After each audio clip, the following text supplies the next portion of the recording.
Let you guys pop up in here, man. We're gonna chop it up. Heavyweight boxing fans, what's the deal? Talk about a few things concerning this heavyweight division. Wait till y'all file up in here. Yeah, man, got some stuff sent to me. Um, few interviews that I listened to this morning. One was with Dillian White, and another one was an old Anthony Joshua interview that I heard. So I want to talk about that and talk about some prospects, some up and comers. So as y'all make y'all way in here, man, hit that thumbs up button. We're going to get to it. I'm gonna hold on for a little bit, and we're going to get to it.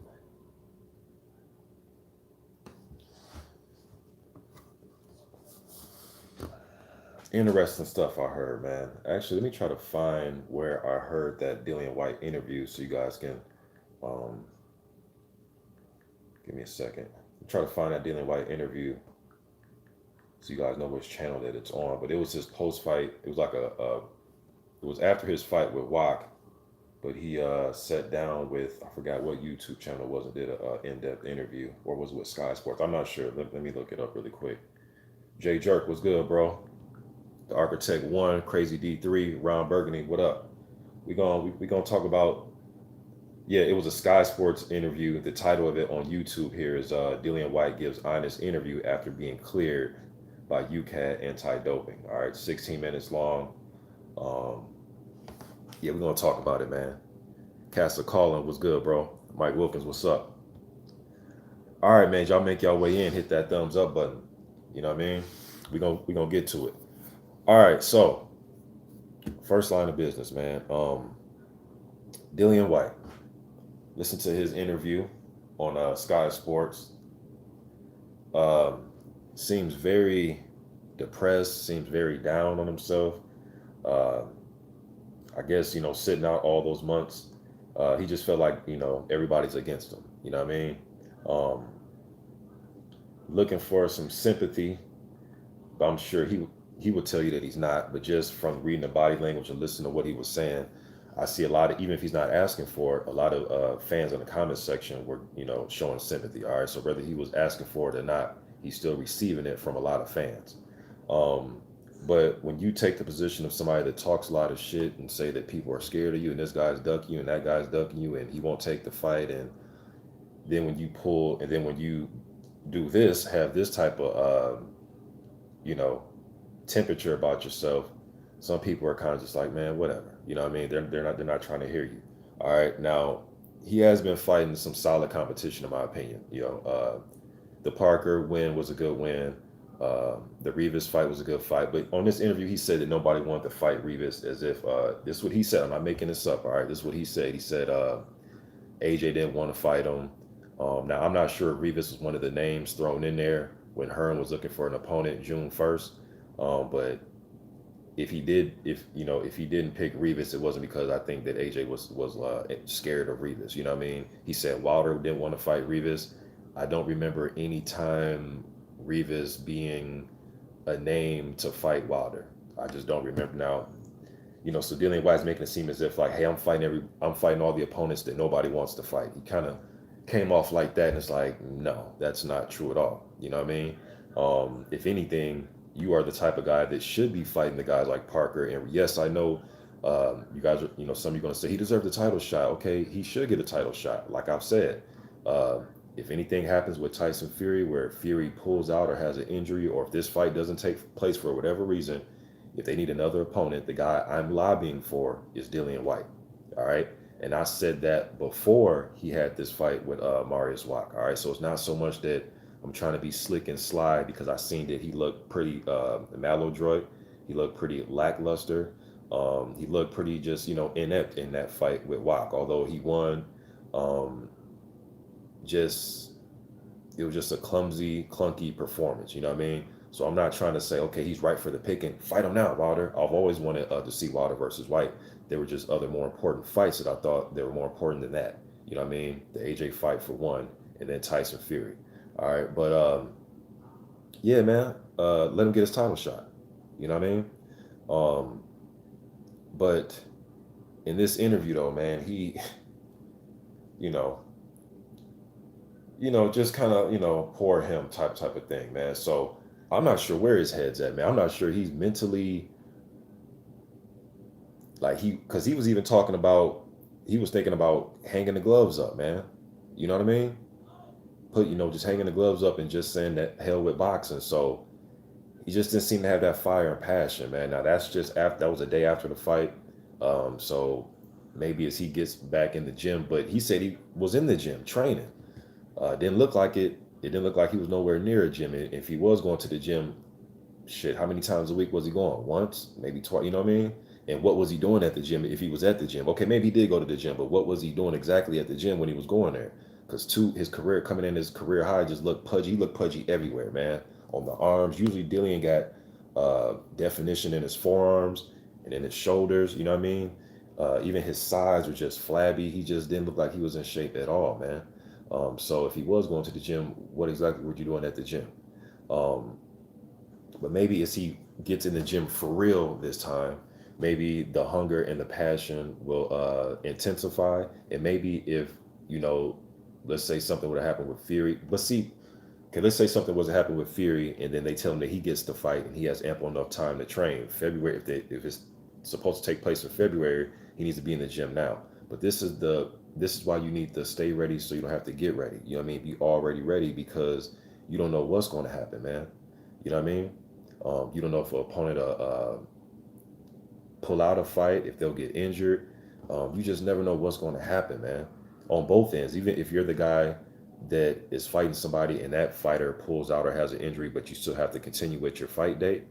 This is why I think is paramount when you're in the gym to work on every type of style, not just uh, prepare and train for just one style. Yes, you want that style in your camp so it can mimic what your opponent might do on fight night, but just to be ready for any and everything. I think you should implement having a variation of sparring partners. You know what I mean? But that's just my opinion, right? I'm just a dude on the computer. But yeah, man, I really wasn't feeling that interview with Dillian White, man. It's like, look, bro, uh, a lot of fans think that glove situation was just heinous. You know what I mean? And regardless to what you guys or what they're telling us about, he gave his gloves that were checked and inspected to a undercard fighter, but then the gloves he wore in the ring were not checked by Team Revis. That's just fishy to me, man. So all this sad face, like you should be happy, you should be clicking your heels that you know, more action wasn't taken. You dig what I'm saying? That's just my opinion on it. And this whole, his old 600 days and he was the mandatory. No, he was not the mandatory for 600 days. He was a WBC #1 contender. Dominic Brazil ended up getting that mandatory spot. Whether you thought he deserved it or not. Did I think Dominic Brazil deserved to be in the mandatory? No, I didn't. But the WBC did for whatever reason. All right, he did beat Eric Molina in a WBC elimination fight. Go figure. And then Dillian White beat, was it Robert Helenius in the WBC elimination fight, I believe. So, and they fought like a week apart. Brazil offered to fight White. White, I should be the mandatory instead of just fighting Brazil, who even said, hey, man, let's talk with the WBC. Don't go, crying about it. You know what I mean? Let's just mean you fight for it. They gave it to me, meaning Brazil. So he was just like, well, shit, man, I have it. You just want to fight me for it? No, I just deserve the shot straight away. Okay, that's fine that you think that, but I have it. Do you want to fight for it? No, I should. Okay, but I have it. And the dude just chose to do otherwise. Even when Wilder was saying, hey, man, just fight Ortiz and, you can get the fight with me. He chose to do other things, man. You know what I mean? So I don't feel sorry for Dillian White. You know what I mean? Then he was saying he's going after everybody that had anything negative to say about him during this process of him going through a situation with UCAD and all that.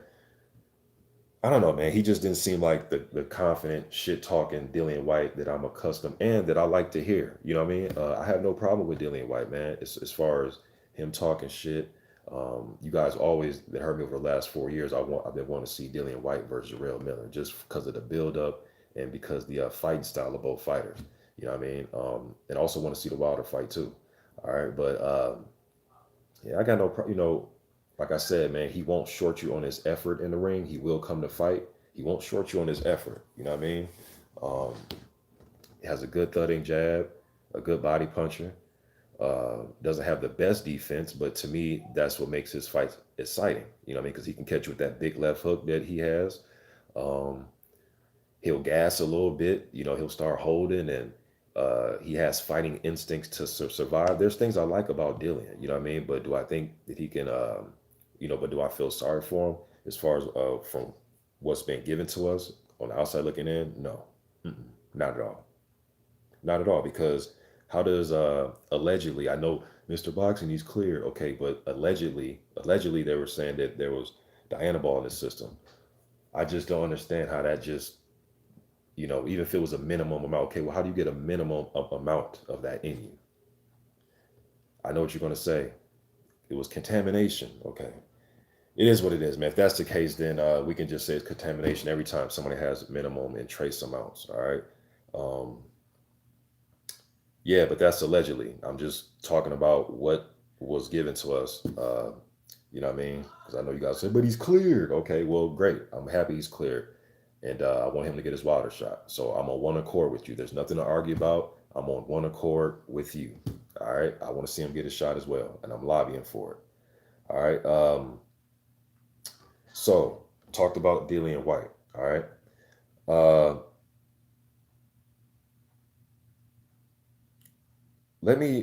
before we get to the Anthony Joshua thing, I seen Arsenal Black Makhmudov. He improved to 10-0 with 10 KOs.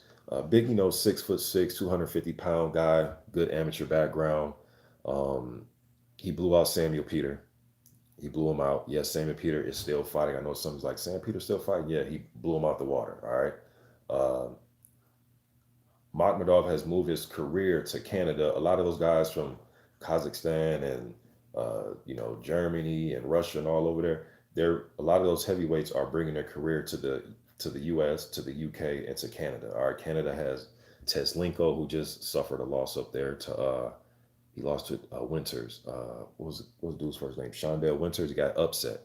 And Teslenko was like 16-0. I had high hopes for Teslenko when I did a prospect watch on him a few years ago. But yeah, he moved his career up there. Oscar Rivas is over there. You got Simon Kean is up. Well, he's from Canada, but Kean is up there.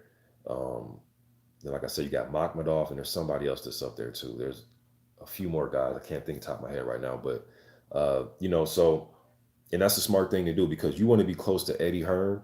No matter what you think about Eddie Hearn, he has a good stable. There is a good following that go to those matchroom cards. He got the zone thing popping right now. He has the unified champion in his stable. He has Dillian White. He has connections to fight, Joseph Parker. He got Michael Hunter there. Povetkin has, been on a lot of cards. So yeah, man, you want to throw your name. David Price has been on cards. Chisora. So yeah, you want to throw your name in the mix. Anything concerning Eddie Hearn and his promotion with these heavyweights. It goes without saying that if you come over to the U.S., you want to be in connection with Al Heyman. You know what I mean? He has a WBC champion, the longest reigning heavyweight title holder right now. And you can get fights with anyone from Areola to Brazil to Charles Martin. Um, and the list goes on and on. You know what I mean? Luis Ortiz. Um, it just goes on and on. All right. And then, and like I said, when you're up in Canada, they have pretty good cars too up there. All right. And a lot of those guys are connected with Heyman. And so didn't get to see it because it wasn't on YouTube and I couldn't find it on Daily Motion. All right, but Makhmudov is a good prospect, man. He has stopped two guys that really don't get stopped, although they got losses. These dudes do not get stopped like that. One of them is Jonathan Rice. Rice gave Tony Yoka all he could handle. I advise you guys go on YouTube. And Rice, to me, man, if he was to get like, I'm not sure if he has I'm sure he probably does have a job on the side. A lot of those journeyman level guys who don't have those big promotional deals and a big push behind them, they just can't afford to just box all day. They got to work and provide for their family, you know what I mean, and provide for themselves. So Jonathan Rice has a lot of good qualities about him, man. But Makhmudov was able to stop him. He's able to stop the tough Avery Gibson. Avery Gibson is actually subscriber to the channel. He was actually on one of the other live streams that I've done previous in the last like week or so. Shout out to Avery Gibson, but he was able to stop Avery. And Avery's a guy that he has some losses, but he's never been stopped. And he was in there with guys like Teslenko and some of the other up and coming prospects. Um, so for Makhmudov to get to stop those two who are tough, journeyman level guys that people call those type of fighters, but know how to survive and they can fight, man. These guys been in training camps, they know how to fight. Let me go ahead. I'm gonna say what's up to y'all. Y'all come in. Let me go ahead and bless the person with some acknowledgement that left that super chat, man. That blessed me with the $5 holla. My man Joseph Brown. He says that was real white. We saw on Saturday. No D-ball. Other ped equals lackluster performance. Yeah, man. I'm gonna get to everybody in a minute. Before I cover that AJ topic, I'm gonna say what's up to everybody. But so yeah, man, I think Makhmudov is a good prospect. Throw him in there. He's right in the mix with the Herkovics and the Dubois and the uh, Jolalovs and Tyrone Spongs and guys like that. You know what I mean? Stephen Shaw, um, Nathan Gorman, although he has a loss, guys like that, man. Let me see here. All right. So, and then also Simon Kean, a guy who I just mentioned up in Kean. He's a former Olympian, another 6'5" heavy-handed guy. All right. He's improved to 18-1 with the 17 KOs. If you're wondering who was his one loss against, it was a stoppage loss to Dillian Carmen.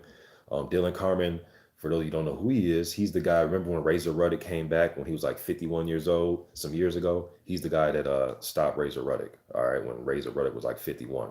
But Simon Kean was able to revenge that loss against Dillian Carmen and knock Dillian Carmen out. All right, so he returned the favor. All right, but he picked up a 10th round TKO. It was a 10-rounder against Sergei Liakovic. I thought he would be able to get Liakovic out there much quicker than that. Speaking of, Andrew Ruiz's name has been in the headlines because of the fight and what's happened transpired in the last 6 months. Liakovic last big fight was against Andrew Ruiz in 2014. He did have some journeyman level type fight in 2017. I think since that Wilder accident that he had, because that was, it was an accident. Uh, when he was convulsing on the floor when he got hit with a right hand. That was what, 2013, I think, or yeah, around there. So the last like 6 years, man, Liakovic only fought like 3 or 4 times. You know what I mean? So, but King did what he had to do, man. He ended up winning the fight. He did, and even though it's a shot-worn Liakovic, he was still able to go in there and get the victory. You know what I mean? Y'all hit that thumbs up button, man. While y'all up in here. All right, let me pull up something really quick. Let me see. Oh, and then also I see that the WBO has ordered AJ and Usyk in 180 days, right? That's not going to happen, man. I don't think they're going to take that route. I think it's going to be the IBF that gets blessed first. No. Okay, okay. So y'all think it's the IBF that's going to get blessed first. Something else I want to talk about. And the IBF's going to get blessed first. I think he's going to fight Pulev, man. And I think if Eddie Hearn cannot work something out to where, if Eddie Hearn cannot work something out with that WBO, I think that AJ will drop that belt, and then Hearn will just, in return, have Usyk challenge for it. And since he has connections with Usyk, and he's on the zone, Matchroom, and all that, Usyk will most likely be the favor. Then once AJ takes care of Pulev, we'll see what the WBA wants to do. But with the WBA, man, Manuel Charr is the regular champion. Joe Joyce is the gold champion. And Trevor Bryan is the interim WBA champion. And then Josh was the super. They got 4, but we know that Josh was in my opinion, the real champion of the WBA. All right, but just 4 title holders, man. Like you got 4 different champions. Doesn't make any sense. They need and look, the WBA, man. They came out years ago.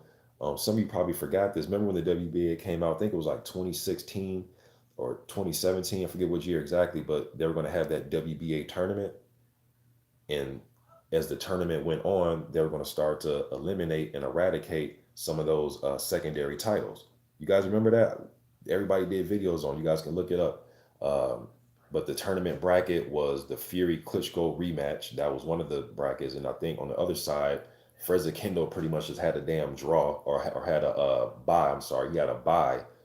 I think to the other side of the brackets semifinal. You know what I mean? Because we, for those of you who don't know, the reason Manuel Charr has been in the rankings like that and been rated in the top four is because he went to court when he had those fights with Chigayev. I think that was 2014. He had an immediate rematch. The first fight was a very close fight. I think Chigayev won on a majority decision, if I remember correctly. The rematch for that regular strap, uh, Kendo kept getting hurt. He kept getting injured in training camp.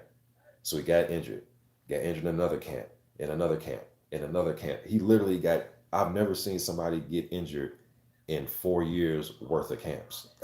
Like, he broke the record for the most injuries in training camp, man. Uh, you know what I mean? So that's why he was always in position to fight for that title. All right. And then Lucas Brown ended up popping for something. And then Shannon Briggs had the asthma. He popped. I mean, the tournament just went to shits, man. And then Tyson Fury ended up retiring. Then that just tournament, the WBA tournament they set up just went to shit. You know what I mean? Um, and then Luis Ortiz could never find a guy that would fight him, that was scheduled to fight him in a tournament. I think it was Ustinov that was scheduled to fight Ortiz on his side of the bracket. It just went to shits.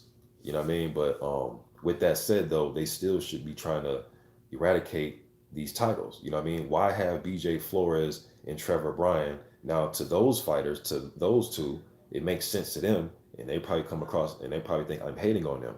But as a fan, why even have them fight for the interim? Well, I know why. Because you're trying to keep the lights on. You're trying to pay the bills, right? So you're going to come up. Hell, man, the WBO might come up with another title so they can charge sanctioning fees. I get it. I know the game. You know what I mean? But as a fan, I mean, come on, man.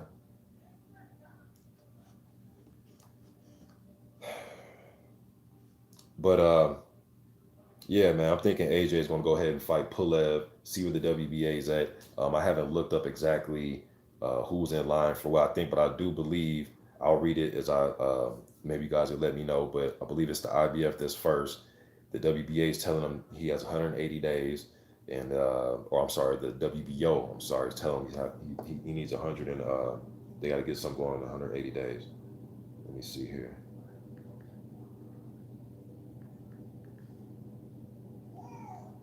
Y'all bear with me for a second. I'm trying to look something up.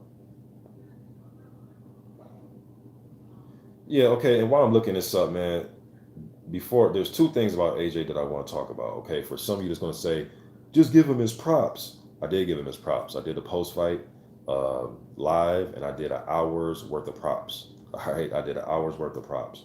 Okay, so yes, we can break down that fight, go over everything. Okay, let me see. I think I got another super chat. Let me go ahead and bless that person that blessed me with some acknowledgement one time.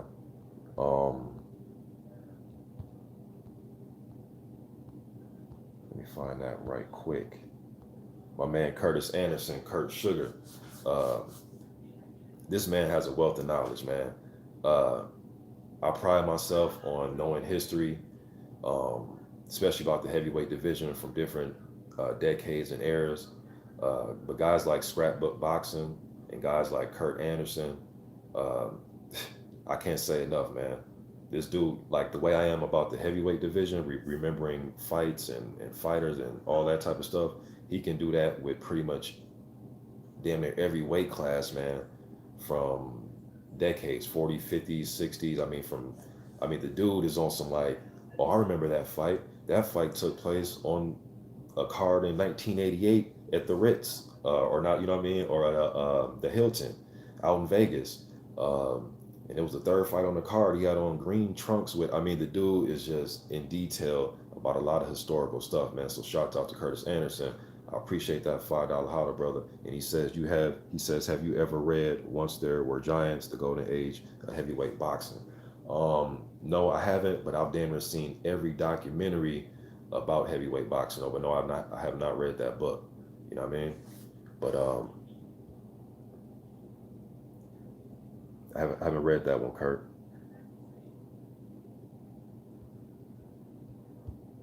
All right, y'all. I'm gonna get to y'all in 1 second, man. Let me just talk about this other thing I seen on, was it Behind the Gloves, Michelle Joy Phelps channel.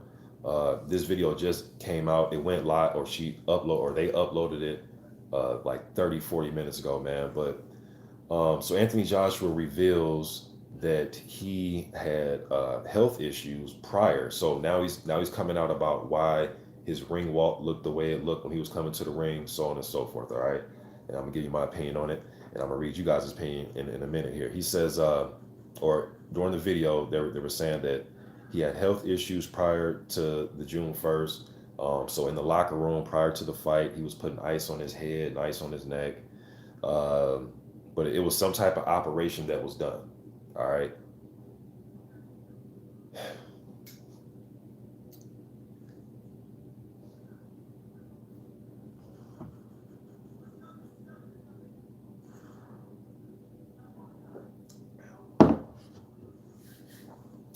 Bullshit.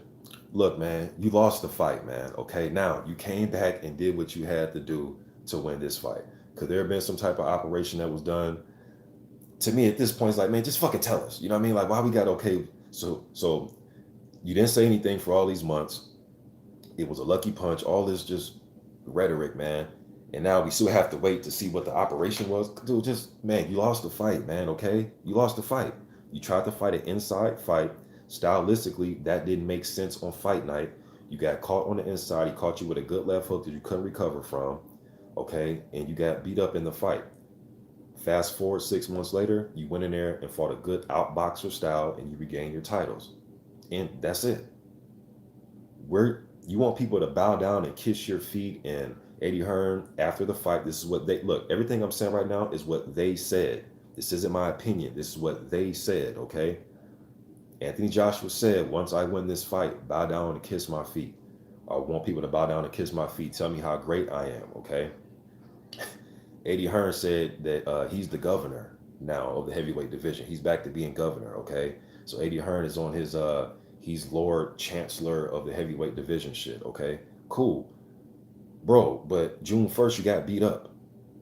You dig what I'm saying? We're giving you your props now. I'm giving you your props now. A lot of people are giving you your props now for doing what you have to do, tweaking and changing your style that a lot of us didn't think you could do, proving us wrong. Okay, we're giving you that, bro.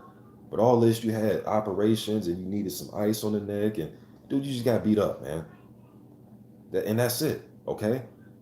I mean, come on, man. Like, damn, man, these fighters be killing me with these excuses. Andy Ruiz, you're not off the hook, too. You're not off the hook either. You know what I mean? Oh, I didn't train hard. And, what the fuck? You're in a unification fight, bro. Like, you are the champion. What do you mean you didn't train hard? That you were out partying and, he let the bright lights of being a champion just blind him, man. You know what I mean? And that's his fault. I ain't got no excuses for him, man. I ain't got no excuses for you at all. You know what I mean? So, no pity party here. You know what I mean? For both of you, man. For Ruiz and AJ. Now AJ want to talk about the excuses for June 1st, and Ruiz is full of excuses now, man. The hell with both of y'all, man. Y'all both making me sick, man. Damn, all these damn excuses from these fighters after losses. And I understand it's an ego thing with a lot of these guys, man. And Andy's saying he thought it was going to be easy. Yeah, I seen a report on Boxing Scene. It's up right now. The headline is he thought it was going to be easy, just like June 1st. Man, come on, dude. You didn't even try to go all out, man. There was no sense of urgency, nothing. It was just like you were content with just like, he kind of had the body language of, hey, I beat you June 1st. You know what I mean? So I guess we're 1-1 now. He came off like that, man. Yes, AJ was moving, using his jab, controlling the pace of the fight. Yes, I know everything that happened technically in the fight, but I'm just talking about from watching Andy. He just looked like somebody that was just like content with the money that he was making, for one, because he's laughing all the way to the bank. You know what I mean? We can say that for him, but he just looked like somebody that was just content with just like, well, you're not gonna knock me out tonight, and you're not gonna knock me down tonight. So if you outbox me, oh well. And then the last 5 seconds, he tried to pound his chest and say, fight me like a man. So nah, no excuses, man. But with that said, though, I still think Andy, in my opinion, the Andy that, look, whether he got knocked out yesterday or this weekend trying his hardest, the Andy that I've always rated as a top 15. If you guys go and check any of my rankings, when I used to come out with my rankings video, I haven't done a like rated the guys in a while. Um, but the rankings I did in 2017, just look it up, man. My last ratings, I always said Andy Ruiz would be in my. I will always put him as like the second or third uh, honorable mention outside the top 10. And the only reason I was doing that is because during a lot of those years he was just so inactive. So in those videos, this is before June 1st. All right, so this isn't a. I'm saying this after June 1st. I was saying this years ago that Andy is a top 10 type of heavyweight when he's active and fighting. But when he's not active, he's kind of 11 through 15 ish because he's just not, he's not active. But I still think he'll give dudes run for their money. And you can argue that in his 3 title fights, he's won 1-1. Reality is he's 1-2. But you can argue that he's the win against AJ, dominant win, got thoroughly outboxed by Joshua. That's a definite loss. And then the Parker fight could have went either way. Some people thought he won shit. Some people think he's probably 2-1. You know what I mean? So kind of a mixed result out of the 3 fights. But hey, man, some fighters would love to have those 3 fights to be mixed results like that in their career. You know what I mean? Because a lot of dudes came up short every time. Areola came up short every time. Molina came up short every time. So on and so forth. You know what I mean? Povetkin came up short both times when he was vying for it. Well, his big fights with I know he held the little minor version, but I'm talking about like the AJ and then the Klitschko. You know what I mean? But so yeah, man. I'm not trying to hear excuses from them dudes. All right, now I want to play this for you guys, man. So I'm gonna say what's up to y'all. I'm gonna play this, and then I want you guys' opinion about what this is. Just immensely contradictory, man. But I understand why he did it, and I'm gonna give my opinion on it. But before I do that, let me say what's up to everybody, man. If you guys, for now on, man, if you guys got a question for me, put at Mr. Boxing Today too, and then I can answer it. Because sometimes I know that I'm wasting, or I'm not say wasting, but I'm going over a lot of what you guys are saying when you guys are just going back and forth with each other. So if it's a direct question, just ask me. Some dude says Lennox Lewis is better than Holyfield and Mike Tyson. I can see why you would say that. He has wins over both of them. And he has a draw with Holyfield. Their first fight, a lot of people thought he won. Man, there's some people that thought that Holyfield won the second fight.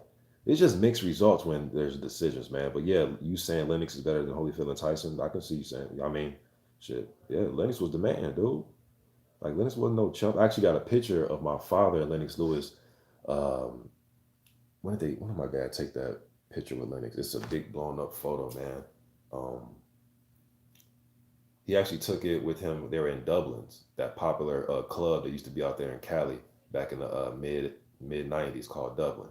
Jay-Z brought it up in his song when he was saying "Bubbling in Dublin's." What song was that back in the day he had? But anyways, yeah, man.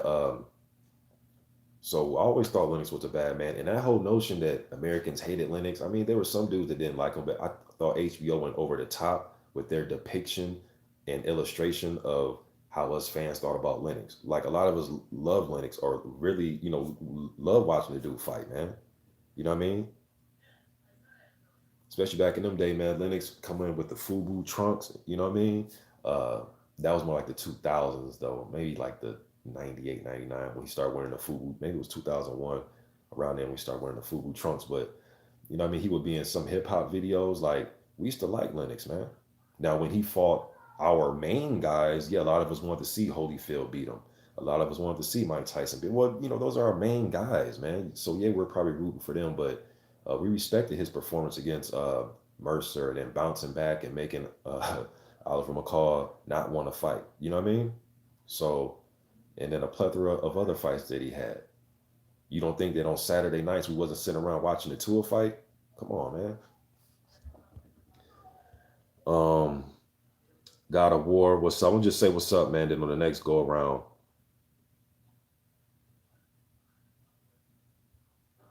Ayo, Rosana was good. Neutral Natural, what's up? Richie Rich.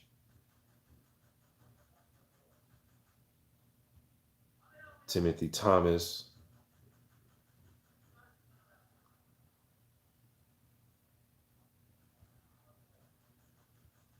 Big Nick. All right, I'm gonna go down, man. Shout out to all you. Let me go down real quick and see. Let me see something really quick, y'all.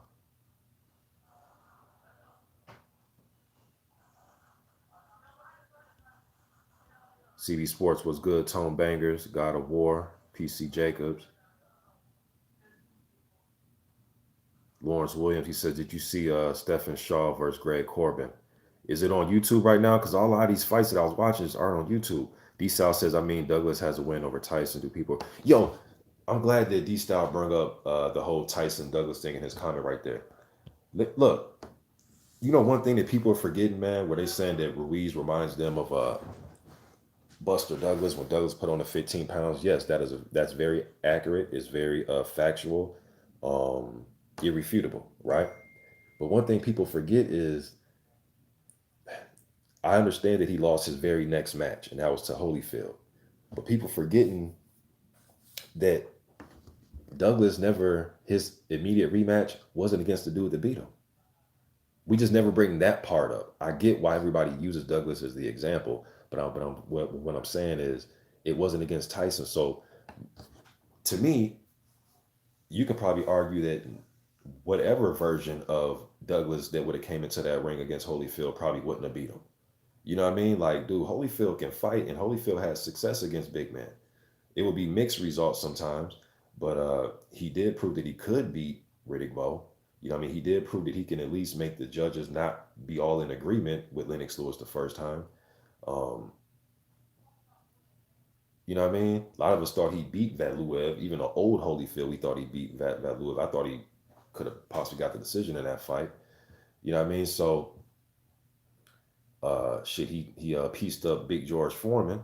You know what I mean? So even though it was an old George, but shit, George went on to win the title some years later. So I'm not sure Douglas would have been able to beat any version of Evander Holyfield. You know what I mean? But at the same time, though, I do understand that the performance he put up, he did get caught with a good shot when he went down. When Holyfield hit him with that, was it a right hand? I think it was a right hand. He hit him with an overhand or a little short one. Knocked him down. Douglas went down, wiped his nose, kind of looked up at the canvas, just put his head down like, fuck it. You know what I mean? Not tonight. So, but I'm just saying, though, we kind of forget that. Like shit, at least AJ had to go in there and face his conqueror. You know what I mean? He had to go in there and face that guy again. Douglas didn't have the opportunity of having that on his mind. Maybe he would have came in better shape. I mean, it's a lot of ifs right now, but yeah, man, we just kind of forget that though that he didn't get to face Tyson again. It was Holyfield. Um,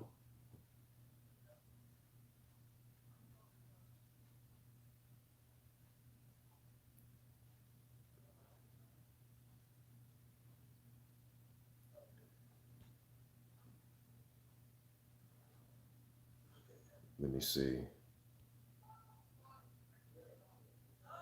All right, now let me get to this, man. Now we're gonna listen to this together, right? And I just want to hear what you guys have to say about it. And I know what some of you are gonna always say. It doesn't matter. Well, not necessarily. Let me see here.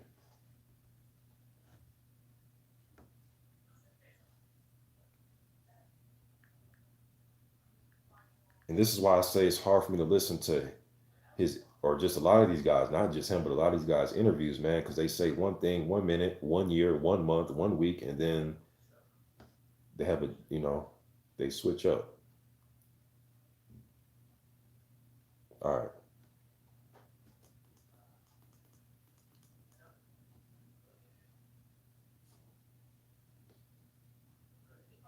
Issue in that Klitschko fight, Fury, in his evasive skills at least. Nah, box 12 rounds and ran. Don't respect that. As I always said, like if I'm the king of Dubai in the olden days, and different empire comes to take my territory, you don't come and steal my treasure.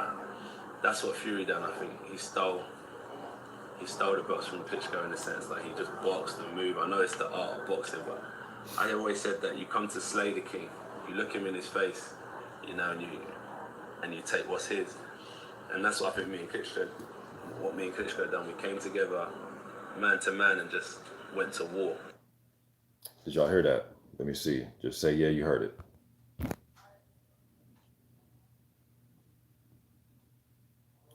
Play it one more again. One more again. One more again. Issue in that Klitschko fight, Fury? In his evasive Nah. skills, at least? Nah. Box 12 rounds and ran. Don't respect that. As I always said, like, if I'm the king of Dubai in the olden days, and different empire comes to take my territory, you don't come and steal my treasure.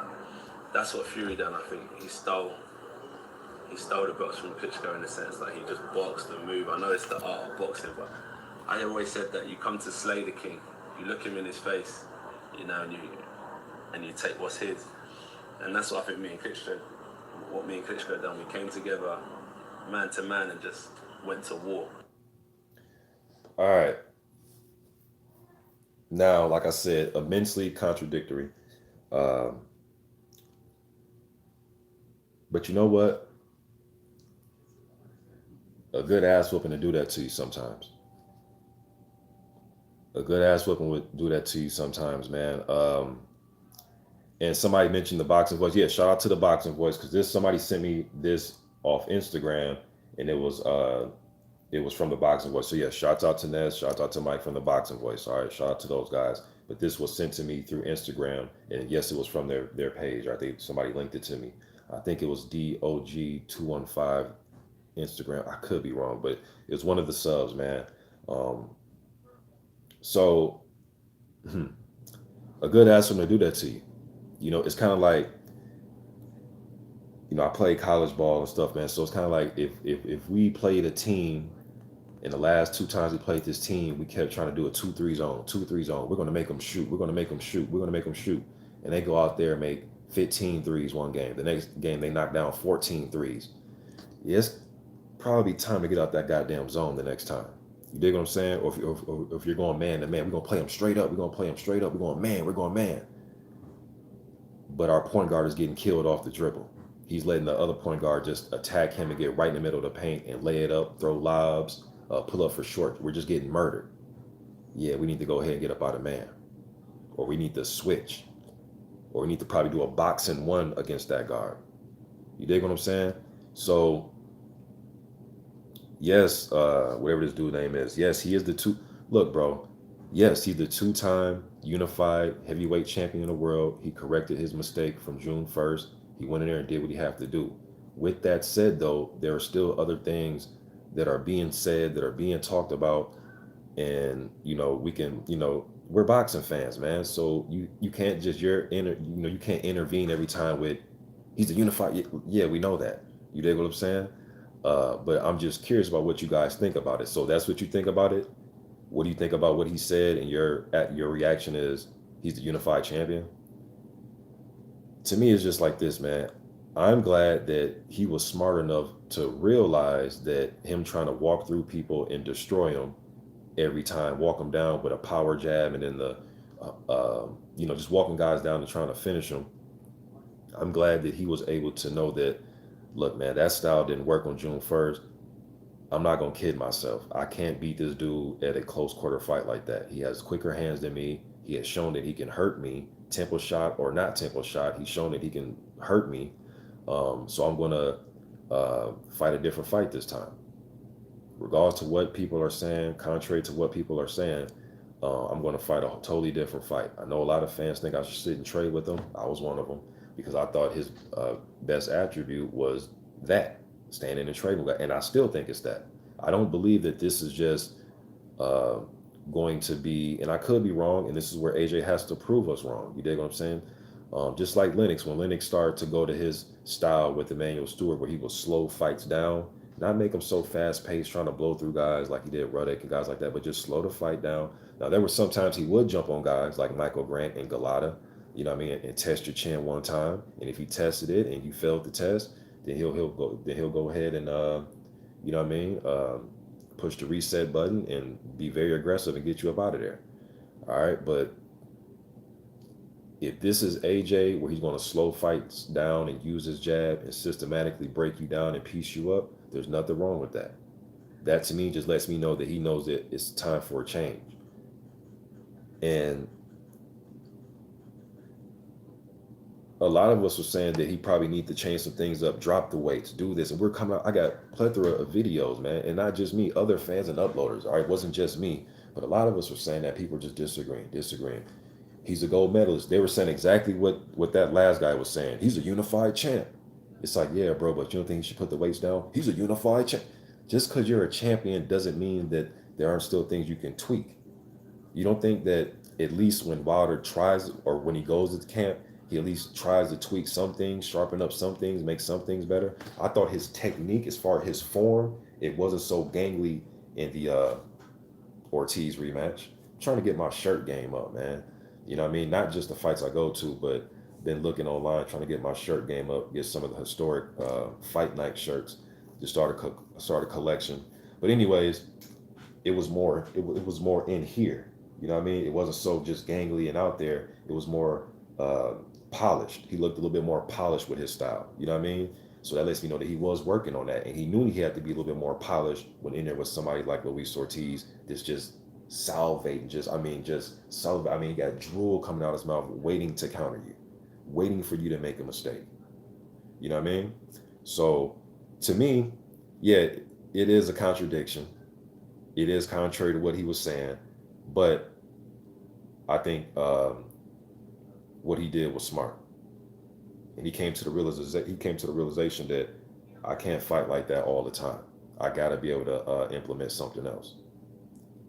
And I'm glad he wasn't cocky and full of himself to where he still had that mindset, which I thought he just would have. See, the dude proved me wrong, man. So I am giving him his props. Now, do I think that style's gonna work against everybody?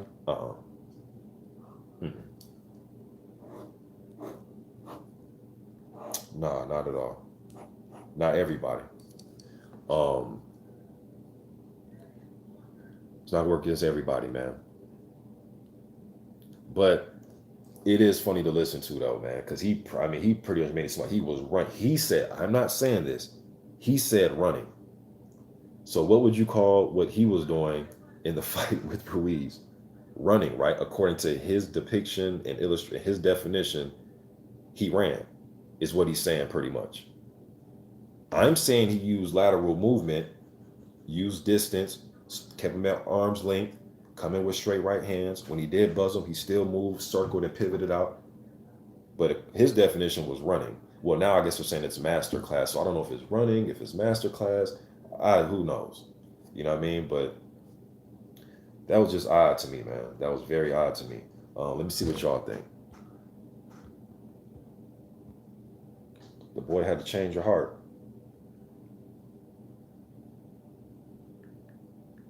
So I think it was smart, but it is just funny to listen to, though. Because he was like confident saying it too. Like, nah. Box 12 rounds and ran. I respect that. As I always said, like, if I'm the king of Dubai in the olden he's days, sitting on the high rise. And different empire comes to take my territory, you don't come and steal my treasure. That's what Fury done, I think. Use an analogy. He stole the belts from Klitschko in the sense that he just boxed and moved. I know it's the art of boxing, but I always said that you come to slay the king. So running, stealing, don't run, don't steal the belt, And to me, he was just giving his performance against Klitschko more credit than what Fury did. You dig what I'm saying? He was pretty much just on some, I knocked him out, you had to outbox him. That's pretty much what he was doing. D-Style says, I'm going to sing Arabian Night tonight, the song of a thief, according to AJ himself. Yeah, bro. So I know a lot of people come over here and they're going to blame me for what he said. They'll tell me I'm taking what he said out of context. Although he clearly, crystal clear said that, they'll still say, I'm taking him out of context. That's like the go-to saying. That's like the go-to comeback rebuttal. You know what I mean? That's just funny to listen to, man. It is. But what's not going to be funny for Pulev is he's going to get knocked the hell out. Yeah, AJ going to take care of him. Easy work. Look, y'all, December 21st, you got Daniel Dubois, the hard-hitting prospect out the UK. That some people think he's going to replace AJ in a few years here. I guess we'll see how that develops. But he's taking on Kaira Toro Fujimoto, a guy who I seen him fight Solomon Halmanu. He was somebody that was actually being brought up when Parker was looking for an opponent when he still had the WBO strap. He was actually an opponent that they were bringing up to fight. And Fujimoto has been highly rated in the WBO for years. There's like 3 years where I was like 2-3 years in a row where they had Fujimoto top 7. I was like, wow, like, all right, like I guess, like, how is Kaira Toro Fujimoto top 7 heavyweight? But anyways, Dubois is gonna take care of him, man. Let me type up. Let me see. I haven't watched Fujimoto in a while.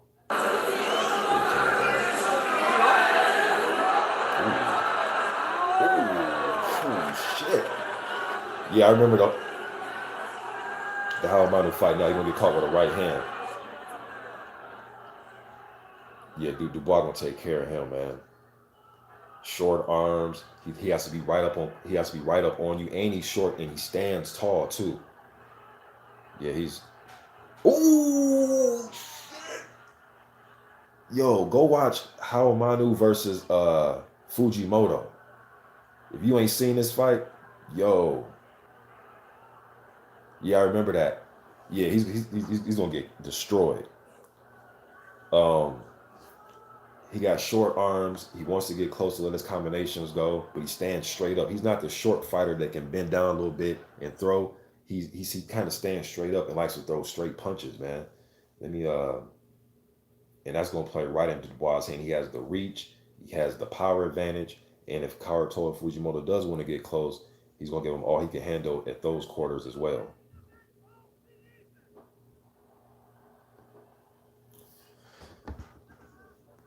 Dubois gonna take care of him. Big Nick says my only issue with the heavyweight today is we are blessed with Wilder and AJ. They are quick, big, and powerful. The new breed are big and slow. Are you talking about the newer prospects, Big Nick? Yeah, man, like Makhmudov and there's a lot of them. Even Herkovic can be a little bit lumbering at times. He's one of my more favorite prospects. Efe Ajagba's like that. Yoka moves pretty decent on his feet.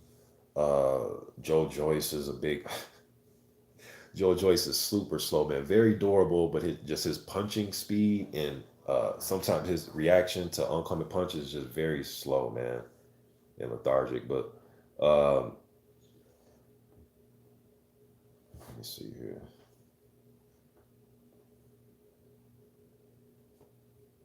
Herkovic called out somebody recently. He said he'll fight. Look, Herkovic is calling for all the smoke against everybody. The other day, he said that he will fight Jarrell Miller while he said, look, Jarrell, you can be on pads. I'll fight you on pads. You dig what I'm saying? Let me see here. And then he just called out somebody else, man. Who did Herkovic just call out? Yeah, he says, I want to box in the UK. Give me Chisora or White. You know what I mean? So what y'all think about Herkovic trying to fight Chisora or White? And see, I got to click on this to see what he said exactly, because I remember when Joyce said he wanted Ortiz, but he was like, yeah, y'all want Ortiz? Not now, right now, though, but yeah, I'll fight him later. You know, it's like, well, then you don't want to fight him, man. There ain't no, like, what you mean you'll fight him later? Either you want to fight him or you don't want to fight him. When you do want to fight him, then tell us then, so then we can know. But don't say, yeah, I want to fight him, but just not now, though. Like, nah, just wait until you're really ready to fight him, and sit in negotiation to come out with a deal made for a fight. Okay, he says, I would like to box in the UK, and this is per boxing scene, okay? He says, I would like to box in the UK. Give me the biggest names. Chisora, White, I will fight anyone. I can be world champion in my next few fights. That's what he said. He's 10-0, 8 knockouts.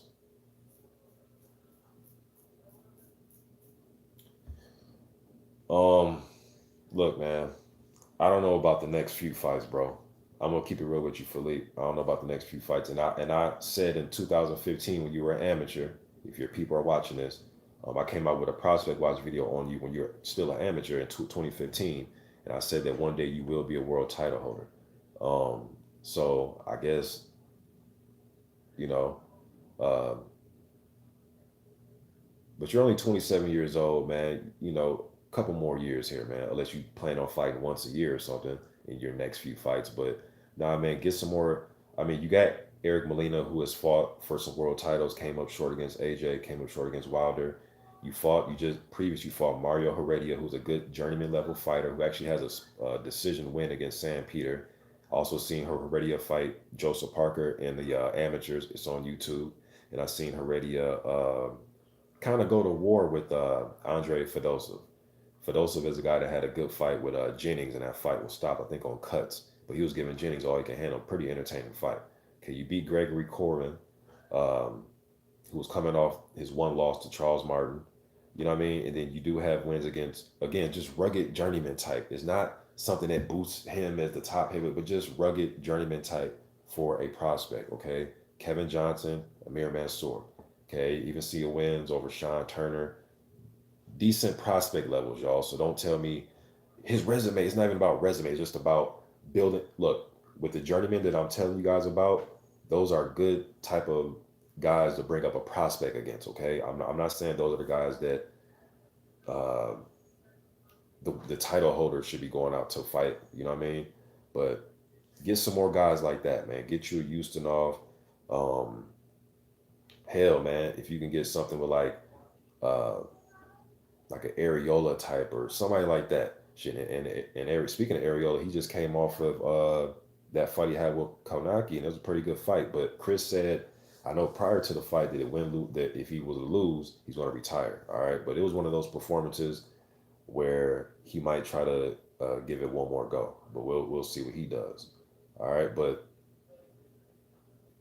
I think a Chisora fight, if he were to take that next, maybe he's looking at it like, look, man, I got a plethora of amateur experience, been in a lot of Klitschko camps. Regardless of what you think of my style, I'm physically ready for this. You know what I mean? So I think Chisora is looking to lobby for a fight with Usyk, and I think that Hearn will. This is my assumption, and I think they're going to probably let that WBO strap go, and it'd be Usyk versus Chisora. That's what I'm thinking. But let me look at. Let me see something real quick, y'all.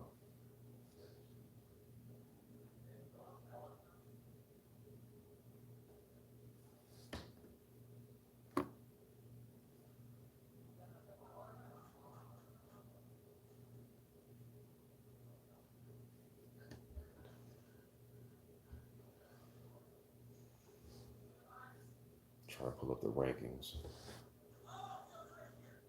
You know what, man? I'm looking at the IBF, yo, and Ajay Cabell is somebody who I want to see thrown in here too, man. We talk about a lot of other fighters, man, but Cabell, I think he dominated Rudinko um, in a much more creative way, in a much more dominant way, as you know, as than Povetkin and uh, Brown. Who else fought Rudinko? Huey Fury.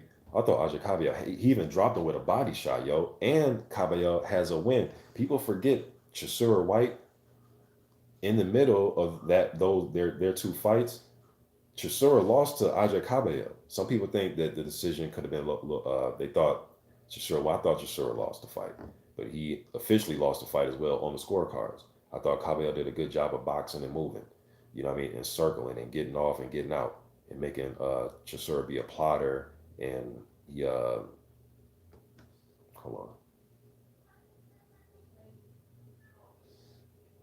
on, y'all.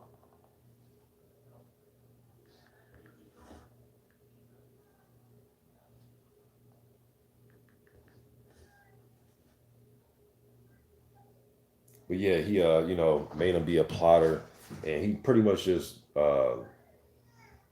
relegated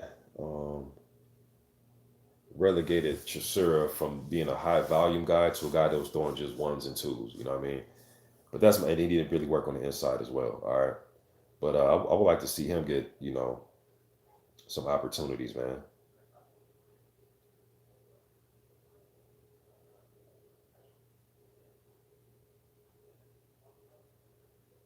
Maybe you can get Kyle in there with Povetkin. Let's see if he can what he can do with Povetkin. Because I think Povetkin still got a little bit left. I mean, there's a lot of guys right now that I haven't heard exactly what they're going to do next. Gerald Washington is number 8 by the W. Whatever you think, whatever, regardless of what you think about him, he's number 8 by the IBF right now. Gerald Washington, my little nephew up in here.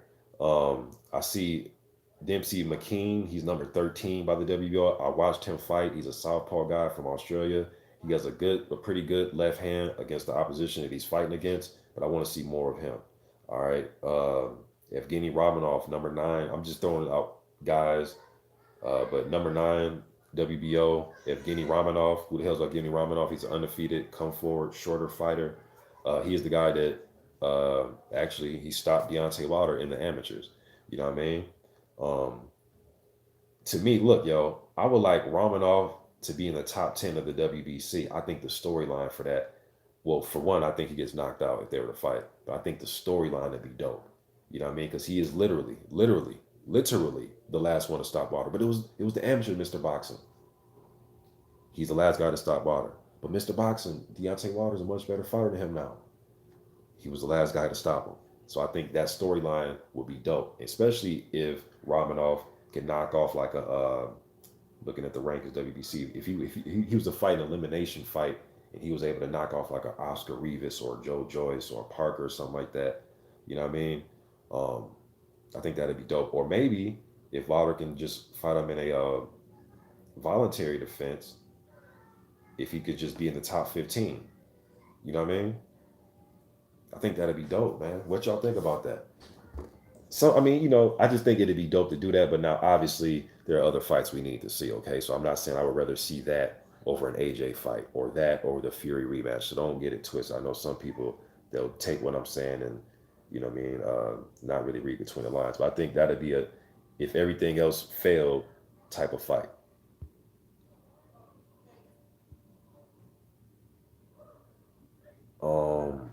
Let me see here.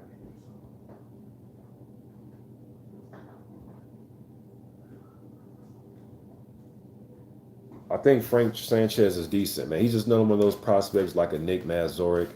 I just want to see more of them, man. A lot of these prospects you guys asked me about, a lot of them are big, strong, good right hand. That's like the, you know what I mean, the perfect description for a lot of these guys. And if they're southpaw, he's big, strong, with a good left hand. They all kind of fight out of this 1-2 type, especially the big, taller guys.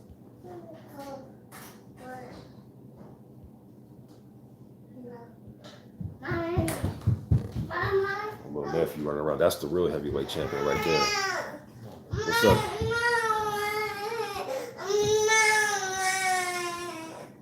Let me see here. Stormy B-Man says, hold on, y'all. Got family over, my brother and his my nephew. But my man Stormy B-Man says, let me see. He says, talk about it, brother. I've been trying to explain the complexity of the mental aspect of fighting, particularly at the top of the sport. AJ was ripe to be 2 times defeated. You know what I mean? And there's still something there, you know. There's still something there with AJ where I don't think he's completely comfortable with fighting on the inside, man. So there was a lot of good to take away from that fight with him being able to switch his style up. You know what I mean? So let me hammer that home that he, you know, showed a lot of good in that fight. So much good that he pretty much won pretty much every round. Yeah, pretty much every damn round. But there's also some things that I noticed from a trainer's eye. If I'm training this guy to fight him next, not be his fan, not give him just props, but I'm training this guy to beat him, there are some things that I've seen. Doesn't seem all the way comfortable on the inside because there was a few of them clinches. He had Ruiz like this. But to me, that was a sense of urgency though, man. So I kind of, I did respect it. I was like, look, man, AJ said to hell with that, bro. Like, I'm gonna have you, I'm putting a vice grip on you. Like Ruiz's head was literally right here. You know what I mean? But I still see little glimmers of, you know, a little anxiety here and there, especially when Ruiz would do this. Like, Ruiz would be like this with him, right? There'll be, it says, and as soon as the clinch came, AJ would fall in the clinch, and then Ruiz would fire real quick. He was trying to do little savvy little things, but AJ was ready for it, man. It was almost like when Parker fought AJ, and AJ was trying to sneak that uppercut in there, and Parker kept leaning back, like Parker knew it was going to come, but AJ was throwing it in the moments and in spots that you didn't think Parker would be ready, but the reflexes from Parker were shining in those situations. He didn't get caught with any uppercuts, or not no big ones that I could remember. I know he probably landed a few, but the ones that missed had knockout written all over them. You know what I mean? Christopher Lovejoy, number 11. I'll be seeing Chris on Instagram calling out some of everybody. I've seen him take pictures with Bob Arum. He just, he calls out a lot of people. He hasn't fought the best competition as far as any type of name, not even like really the upper echelon of like the journeyman level type guys that I can think of. I probably have to look at my box right. But he is rated, number 11, man. He be calling for, he thinks like 17 and over, 17 KOs. He's another big, strong dude with a heavy right hand. You know what I mean? So a lot of these dudes, man, I just want to see how their chin plays out and what happens when they're forced on the back foot, especially when you're a undefeated guy and you're forced on the back foot and you're forced to, go back to your corner thinking like, damn, I probably lost that round, or damn, he caught me, or damn, he buzzed me. How will you react? All right, I think my nephew gonna take over this live stream, man. Hold on. Let me try to get to a few more before I get up out of here.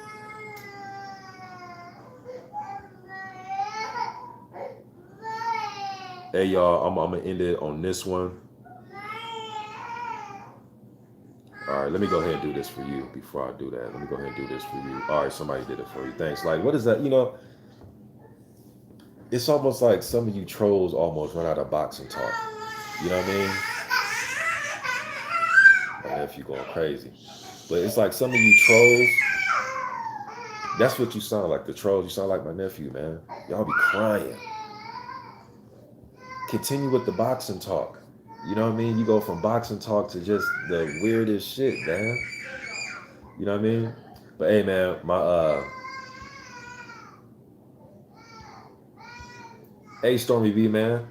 Hey, bro, you got to watch me break down fights in my heavy bag. I can get it in on the heavy bag, bro. Go to my playlist and go to my playlist and go to fight.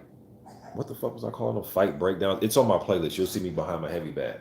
I can get it in on the heavy bag, bro. I can get it in on the heavy bag. I done whole lives on the heavy bag. I can get it in. But appreciate y'all showing up, man. I'm gonna go ahead and hop on up off here, man, and enjoy the rest of my day. It's snowing like a mug out here in this Midwest, man. Up in Minnesota, the snow is here. The snow is here. L File Player, he asked me, he says, yo, Mr. Box, can you recommend channels who replay fights of these upcoming fights? Bro, I just type them in. And sometimes if I can't find them on YouTube, I just go right to the search box. I don't really have a specific channel I go to or that I can recommend to you, bro. But I just go right to the search box on YouTube, or I go to Daily Motion and pop it in. But there are some guys that if you see them in comment sections, they're the right people to ask about those things, because sometimes they be sending me links. One of them is a subscriber, longtime subscriber and commenter named BC. B, the letters BC. He be like, bro, you missed the fight? Boom, here go the link. And another one is Lee O'Donnell. Lee O'Donnell. He's from the UK. Sometimes he'll send me links. You know what I mean? So, and there's a few other, man, that I'm just probably forgetting. But those two guys just pop out right away. All right? But usually I go to Daily Motion, or I just try to be in YouTube with it, man. Stormy B, man, says, hold on. Goruga says, heavy bag work seems very well educated, man. Those videos are classic. I appreciate that, bro. And me and you we disagree a lot, man. You know what I mean? But I appreciate that, though. You know what I mean? Yeah, Stormy, go check those out, man. And I'm gonna get back to those. That room right now is still that room, because my old ones, I've been moved out that. We end up buying a house, but the room that stuff is in now, is a perfect setup. I just never really think about it. You know what I mean? Until I'm hitting my bag, like, damn, I should do the next video on the bag. Get done with the bag, don't think about it no more. And then I've been doing a lot of basketball, so I've been haven't been on my back as much for my cardio workouts. I've been hooping, you know what I mean? So I've been on the hardwood. So the other night I got a little session in on the bag for 30 minutes, me and my boys. It's like, damn, I should yeah, it was before the weekend. I was like, man, I should do one more video on the bag talking about AJ and Ruiz, but didn't get a chance to do it, man. But I appreciate you showing love on those, man. Shout out to my man Scrapbook Boxing. I brought you up in his live stream, Scrapbook. You guys go subscribe to Scrapbook Boxing, man. One of the best historians on YouTube. Start and go subscribe to my man Stormy B, man. Um, there's a few other. I know I missed a lot of comment, man. Tone bangers. There's a lot of you guys stuff I missed, man. But I'm gonna try. I gotta work on being able to. Yo, man, credit to the guys that can do live streams and literally pay attention to every comment. Now doing that's tough, especially with me because I'm very long-winded. Um, that shit's tough, man. Uh, Doing live production was good, bro. You gonna have to catch this one on archive, man. I've been saying bye for like the last 10 minutes. You know what I mean? I love kicking it with y'all though, man. I love this boxing talk. It's like this is where we all congregate because we're all. I heard 78 Sports bring this up. Shout out to my man 78 Sports, man. He premiered a interview with Ruiz where Ruiz was saying he thought, or I'm sorry, he did an interview with Wilder. I'm sorry, with Wilder. 78 premiered a video with an interview with Deontay Wilder, and Wilder was talking about Ruiz and his excuses and all that, man. But 78 one time said that we're boxing nerds, and I was on one accord with him with that. You know, we're in concert with that statement because we are, because a lot of us, we're the smartest dudes around our family and friends when it comes to boxing. You know what I mean? So this shit's almost like Dungeons and Dragons. You know what I mean? Because sometimes I'll be talking about boxing with some people, and they just be looking at me like, man, you take this shit that serious? You know what I mean? Like flying out to fights, going across the country. I know some people go to different countries, go watch fights, but